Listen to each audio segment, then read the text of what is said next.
آج سوات میں ایک حادثہ ہوا ہے جس میں سنا گیا ہے کہ تقریباً 16 افراد جو ہے وہ پانی میں ڈوبے تھے، جن میں سے 3 کو بچایا گیا ہے، 9 کی لاشیں مل چکی ہیں، جبکہ ابھی مزید بھی تلاش جاری ہے 5 افراد کی۔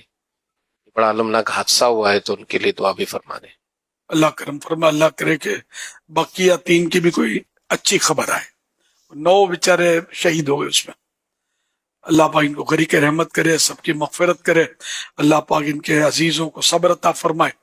واقعی یعنی کہ یہ کورام مچ گیا ہوگا جہاں سوات میں تو بتا لیں 10 افراد کا تعلق ایک ہی خاندان سے۔ اللہ اللہ اللہ اللہ سب کو صبر عطا فرمائے، سب صبر و ہمت رکھیں۔ میں سب سے تعزیت کرتا ہوں، اللہ پاک رحمت کی نظر فرمائے، اور جو گئے بیچارے جو نہیں مل رہے وہ بھی اللہ کرے مل جائیں، اللہ خیریت سے ملا دے، اللہ کرے زندہ سلامت مل جائیں، اس کی رحمت بہت بڑی ہے۔ صلو علی الحبیب صلی اللہ علی محمد۔